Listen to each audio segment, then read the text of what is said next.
Hi friends, I'm Mickey Mankus and welcome to Out the Back Door.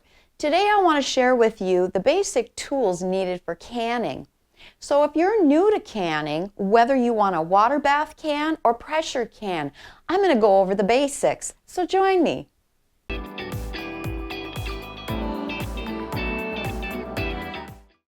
Canning gives you the opportunity of many different things that you can put up and put into your pantry.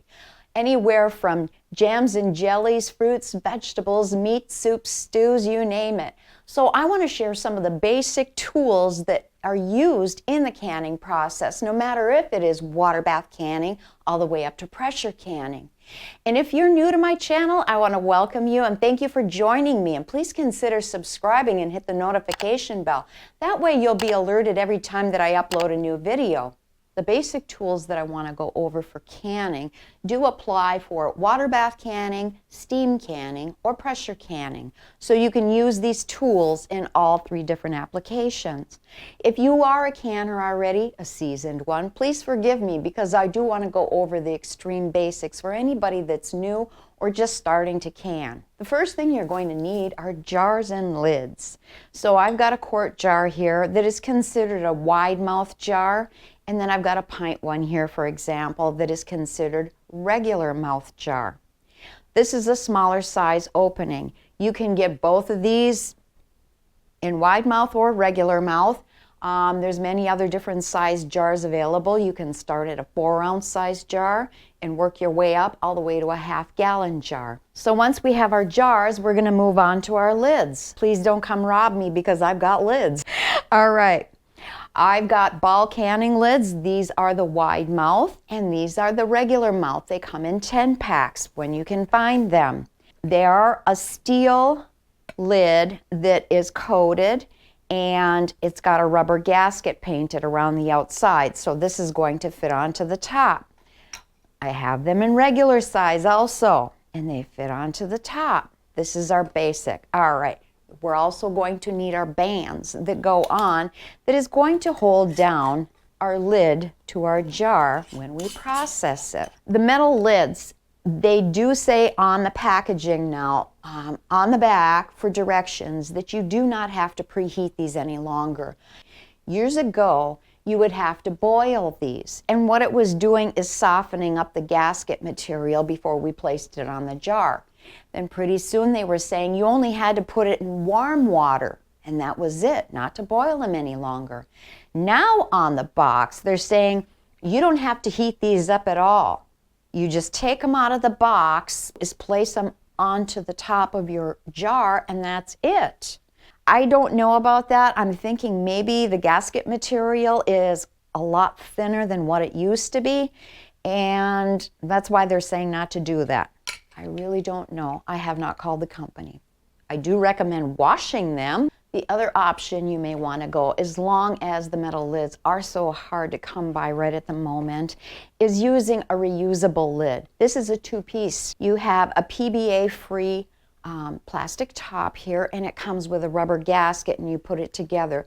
So it's actually simulating the same as the metal one, except we have 2 pieces on this.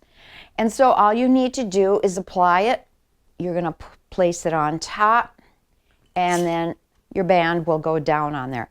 And if you do want to learn more about the Tatler lids and how to use them, I'll leave a link above to how to properly use the Tatler lids. And I did a review on stainless steel bands at that time also, which I'll tell you right now, I sent them back. I do not like them. But anyway, so for the Tatler lids, they do want you heating this up. So I place both of these together and I put it in my pot of water and I end up scalding it. You need to get it close to a boil. So the gasket material is going to get warmed up, flexible, ready to go onto your jar then. So that's the difference between the metal lids and the Tatlers.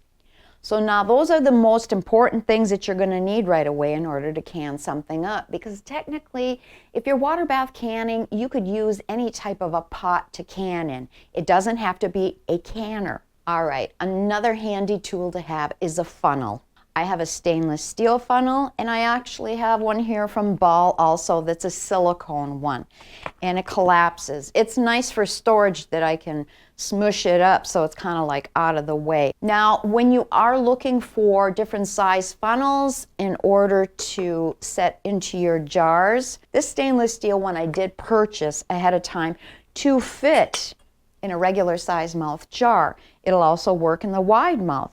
You want to try to find something that has a big enough opening for your food to go through, but yet will also fit nicely into your regular size mouth jars. You don't have to use a funnel when you're canning, but it comes in super handy. Also, the next step is a ladle.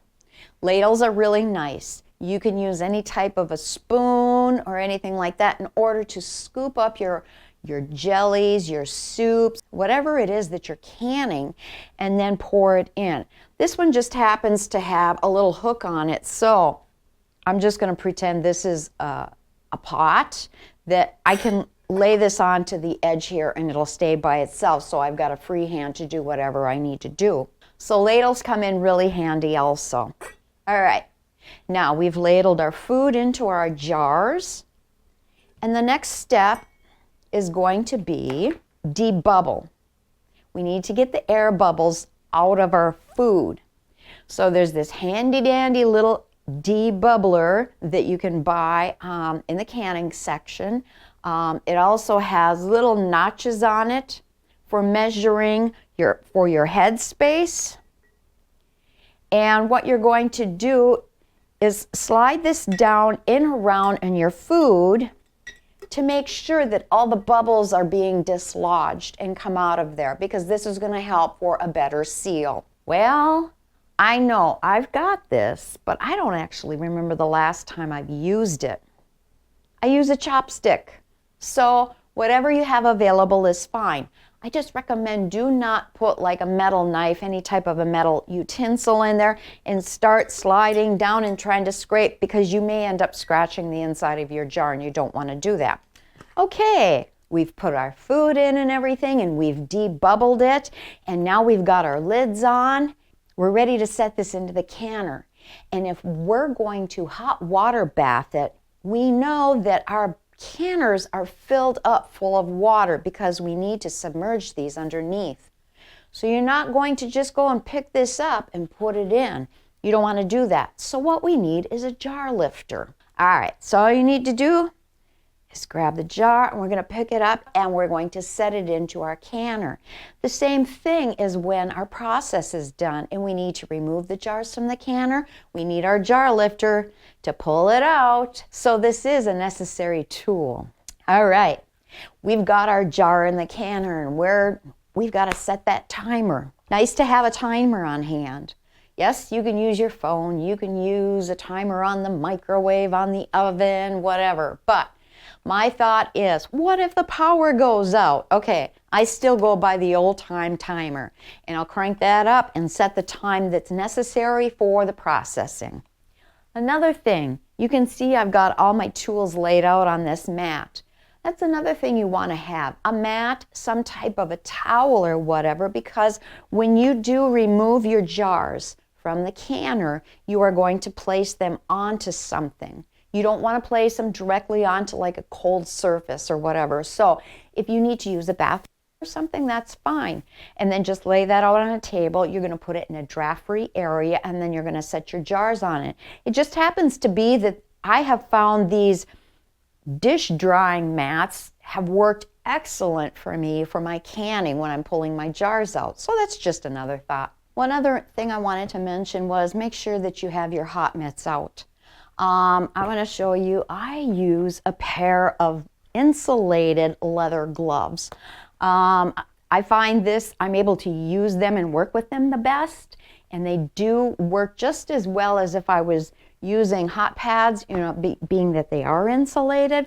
But when using Tatler lids, one thing that's different with it, when you pull your jar out of the canner and you set it down, you have to crank down the band on the jar.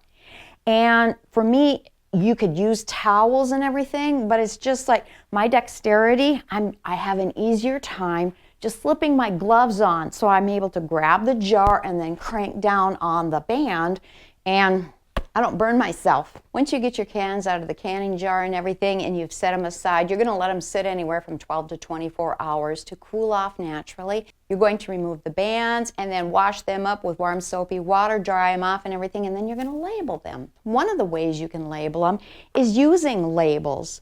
These are cute little decorative labels by Ball, and then all you have to do is write on them. They're self-dissolving. These will come off very easily. Me, I just use masking tape and put a little piece of masking tape on there with a marker and write what's on it and the date and everything, and that's about it. So just a thought. Now I want to go over the different types of canners that there are. One thing I want to mention right off the bat, I have never tried an electric pressure canner. I have no desire to do one, so please don't ask me about that. I have no clue. I'm sure you can find out from a friend or somewhere online. All right, let's talk about water bath canners. This happens to be my large one. I do have a smaller one also. And what you want to make sure is you are going to have a tray in the bottom. Okay, this is not the standard tray that came with this canner. That actually came with my 40-quart stock pot. What came with it is this type of a rack. And this is what you're going to have to do is you're going to need to set this in the bottom. I have purchased a couple of extra ones. They come in a little bit different looking. I mean, there's like a wire rack, and these are like metal trays with the holes in it because you need the water to be able to circulate up through those holes. So you always need to place something in the bottom to protect your jars so that they're not sitting directly on the bottom of the pot. If you don't have any type of a rack, what you can do is actually put a towel in the bottom and then pour your water in. That towel will cushion it enough. Now, I'm not talking like just a dishcloth, flour sack towel, something like that. That's going to be too thin. But if you have like a hand towel, something that's a little bit plushier, and set that in there, put your water in, and then you can put your jars in there, you're good to go. All right, another thing about this is double stacking. Now, I'd be able to double stack like the 4-ounce jars in here, but that's it. I can fit quarts and pints in here no problem, but I can't double stack those. It's just not deep enough. So there have been times where before I got a larger pressure canner and I could use that as my water bath canner, I was using my big deep stock pot and I could double stack in that. So my racks would fit in there, but what you need to do then is you put the one in the bottom.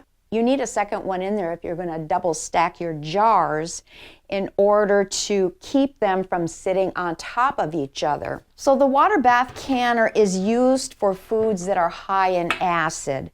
Tomatoes is one of those iffy ones, and they tell you if you're going to can tomatoes and you're going to water bath can, you need to add some kind of an acid to it in order to regulate the pH level. And some people use lemon juice, citric acid, vinegar, but if it's an item that has a higher content of acid, most of your fruits are, so I water bath all of my jams and jellies. I do my pickling and water bath canning, that type of thing. So that's when you're going to use this. A little tip that I want to throw in here. I've got a little index card that I have written out. I went and dry fitted all my jars, a variety of size jars and everything, into my canner. I did this with all my canners. I have, like I said, I have a smaller water bath canner, and I've done it to that also, in all of my pressure canners. And then that way, at a glance, it isn't I'm guessing, okay, how many jars can I get in here, of what size? I've already got it written down on this little note card, and I keep it inside of the canner. So when I go and I use a specific canner, I've got the note card in there telling me how many of the 4-ounce jars or the pints or the pint and a half, quarts, half-gallon jars, how many I can fit in there, and the difference between the wide mouth and the regular mouth. The next thing I want to go over are pressure canners. Maybe you've been water bath canning for a while and you're interested in getting into pressure canning. This way you can start canning up vegetables and meats, soups, stews, anything like that. Anything that is low acidic needs to be pressure canned. Well, that's the rule in the United States. But anyway, so This is the very first pressure canner that I ever bought. It's a Presto, and I want to show you the differences between them. All right, as you can see, I have my little card in there telling me what jars I can fit in there and everything. The difference between the two is, okay, on the Presto, we have our gauge up here. It's recommended that once a year you have your gauge checked. I never have, but okay, and we also have a vent pipe on here. We have an emergency blow-off plug in the back here, and we've got a pressure lock here. So we know when we have pressure in our canner and when it has released. All right, another thing about it, we've got a rubber gasket in here. You need to make sure that you're upkeeping on your rubber gasket, that it's not drying out, cracking, rotting, that type of thing. One way to keep it nice and moist is using mineral oil on it periodically. And that gasket is what's going to be sealing up around here. Okay, just a reminder, you always want to make sure that you can see through the vent pipe.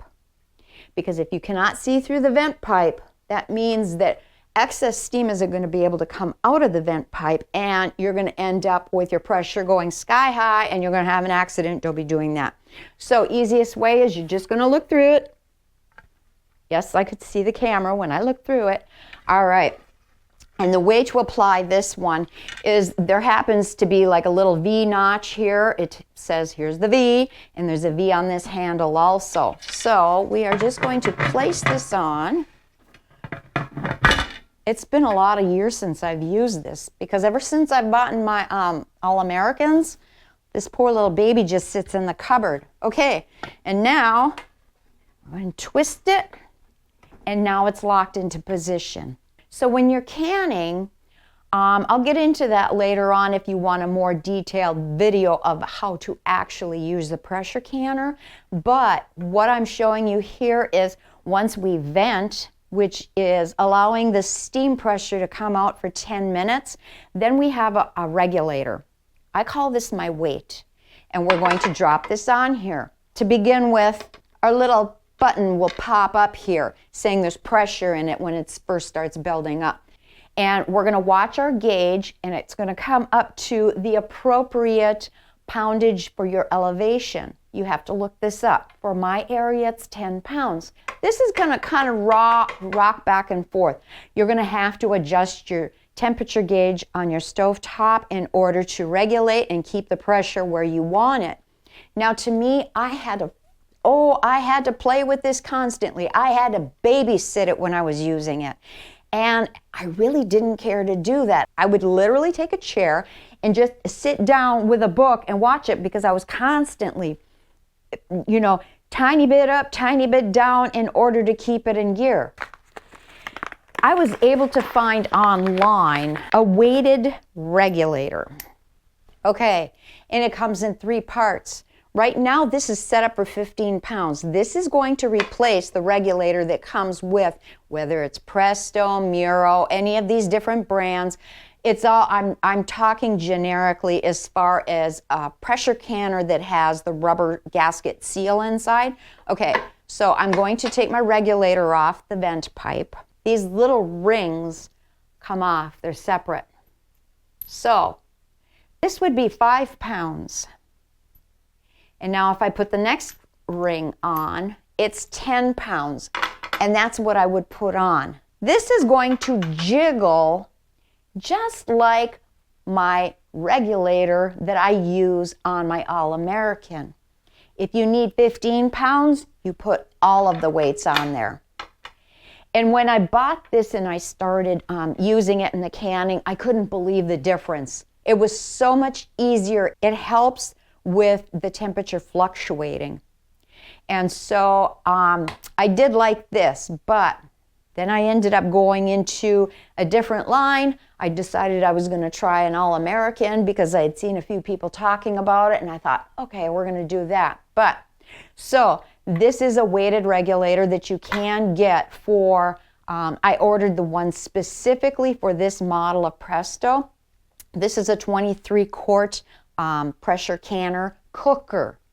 That's another thing I want to bring up. You can pressure cook in pressure canners, but you cannot pressure can in a pressure cooker. Got it? Okay. So I'm going to put the regular regulator back on there. One other thing I want to mention about your tools. These are tools.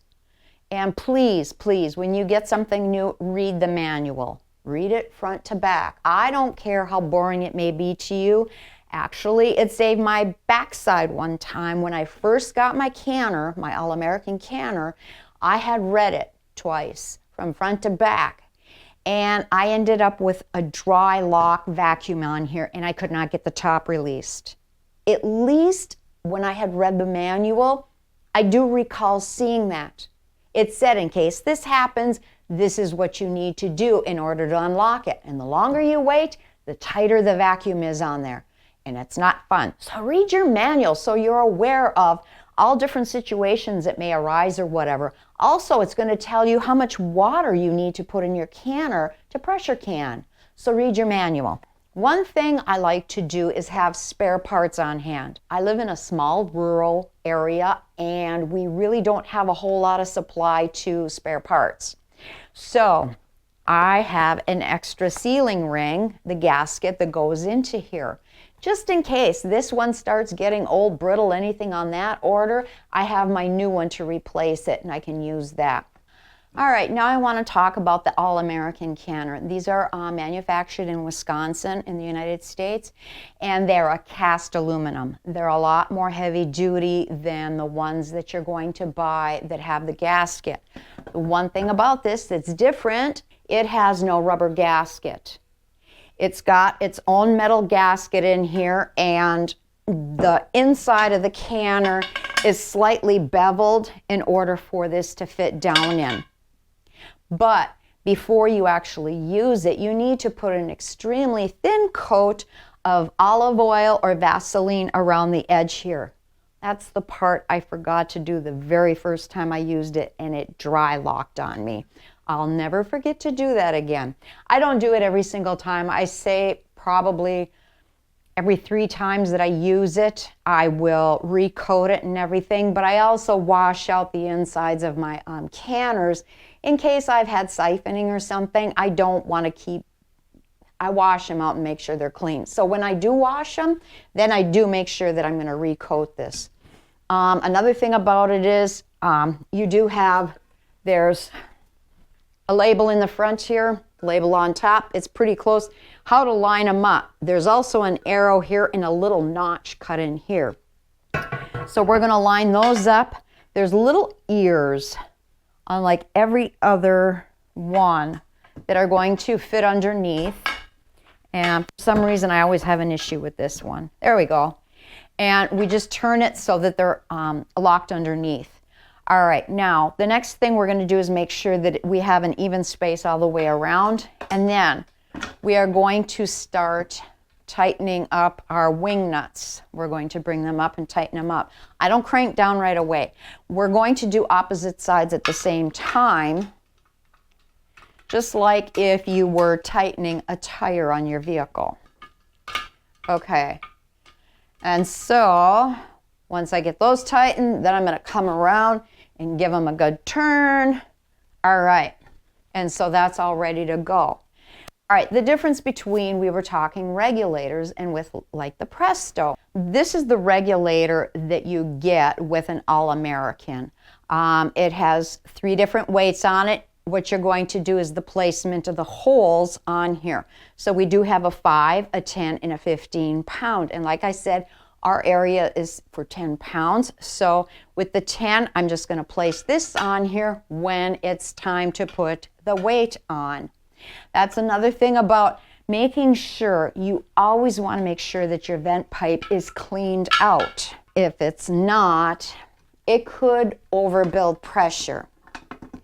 Okay, one thing I do want to show you as far as overbuilding pressure, there is an emergency pressure relief valve on this one also, just like on the Presto.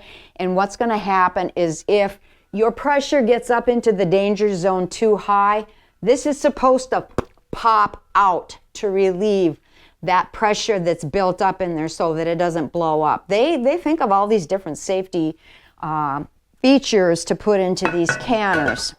I do have spare parts for my All-Americans also. I'm going to show you a little handy dandy tool here. And this did come from, I think it's called Wisconsin Foundry, is where the All-American Canners are made, because they do other canners like for canning metal cans. They make different things, so it isn't just these pressure canners here. But anyway, it looks like a little metal key, and it's nice. It's got a little loop in here, and it's straight, and it will fit right down into my vent pipe to clean it out. Okay, you don't have to buy something like this, but you do have to make sure that your vent pipe is clean all the time. A couple of other things that you can use is a paper clip. This is what I just modified at one point. It's a large paper clip, and this will do the same thing as this cute little vent cleaner that I had purchased, and this is extremely inexpensive in comparison, or you can also use a pipe cleaner and use that down in there. Being I use my All-Americans all the time, the Presto, all I bought was an extra gasket and then that weighted regulator to put on there. But I do have spare parts that I've been acquiring over time for the All-American pressure canners. This one is actually, it's for the overpressure plug. So I do have a spare plug. In fact, I've got a couple of them. I think it came in a 3-pack. And so I've got extras of those in case, or, you know, stuff dries out. So I do have that on hand. And as I was saying, trying to find parts around here is extremely hard for pressure canners because we're in a small community out in the rural. Also, nobody in our area sells the All-American pressure canners, so trying to find parts is like, forget it, I have to go online. So I do have some of those emergency plugs. I did buy a couple extra of the regulators because I have a tendency to kind of misplace them sometimes. And I do put them in good spots, I just forget where those good spots are. So I did buy a couple extra of those. Also, a vent pipe. I have an extra vent pipe here, which if for some reason, I don't know what the reason is, but if something happened to this, I do have a spare. These screw in, so you are able to repair, replace different parts on this canner on your own. It isn't like you've got to send this in to get it fixed. Also, I had ordered some clamp bolts. These are clamp bolts here, and I do have wing nuts. And so the wing nuts screw into the clamp bolts here in case, you know, one cracks, that type of thing. These are necessary. I mean, this is, you're holding your top down with these. So I also need to order these pins that hold these bolts in, but that's for next time. And I thought, just in case, well, of course, just in case, I ordered a spare handle also that will fit any of my All-American canners. So one thing that's really cool, I was talking about reading your manual. In the very back here, it will give you a listing, a breakdown, schematic of all the different separate parts and everything that you can order for your different canners if you do have an All-American. Also in the front section here, it's giving you a little diagram telling you approximately how many jars will fit in here. They talk about the quarts and the pints, and that's it. And that's why I kind of make those little index cards to put in there so I know exactly. I know I get a little anal, I suppose, but as far as how many, like 4 ounce, how many pints, whether it's wide mouth or regular mouth, because the regular mouth I can always get in one more than the wide mouth, and going all the way up to half-gallon jars. All right, so that kind of covers that area. Now, my poor Presto. I printed out my own manual. I don't know if that canner is so old. I'm not trying to say how old I am, but it's so old that I don't remember if it did not come with the manual or if I lost it or what. But anyway, so I ended up going online at one point and I printed out my own, and then I just made a booklet to put together, and I keep my Presto canner. I mean, you could keep the manual right inside the canner itself, along with that cute little index card that tells you how many jars you can get in there. You could keep it inside of there, but the Presto I normally keep in the original box, and I just put the manual that I printed in there. So if I do have any reason I need to use it, reference it, being it's been so long, I do remember how to use it, but I'm real familiar with an AllAmerican. So that's kind of like the basics of going over the different tools and equipment that you would probably use for canning. One other thing, I had mentioned steam canning earlier, and it's super simple. All you have to do is use your pressure canner. Yes, you need a pressure canner to steam can, but what you're going to do is, now AllAmerican says put 2 inches of water in the bottom and then put your jars in. We're going to do the exact same thing, and we're going to do this in place of water bath canning. Okay, so I go and I put my 2 inches of water in here. I've got my rack in the bottom and everything, and then I put my jars in there. And say, for example, I just did apple juice. I'll leave a link to that video that I just did because I did do the steam canning process. And what you're going to do is you're going to put this on like you normally would and tighten down the top and everything in your pressure canner. And when it comes to the point of when we're venting, when you get that really steady stream of steam coming out of your vent pipe, we vent for 10 minutes when we're pressure canning. Well, when that happens, we're going to start timing it for the processing time we would if we were water bathing. So for example, with the apple juice, I was doing quarts and I was going to water bath them for 20 minutes. And I decided, no, I'm going to steam can them instead.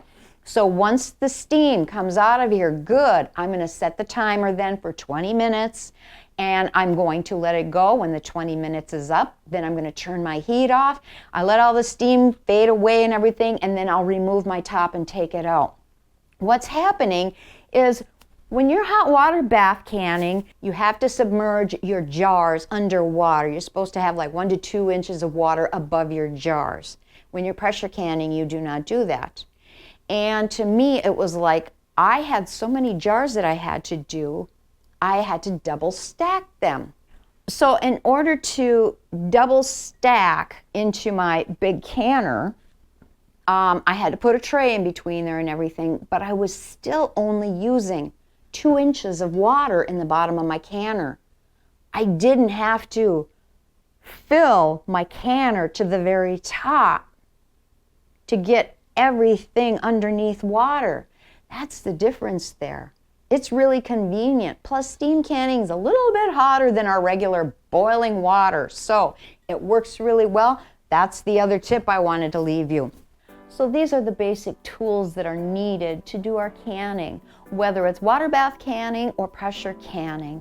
I want to thank you for coming along on this little journey with me, and if you did like this video, please give me a thumbs up.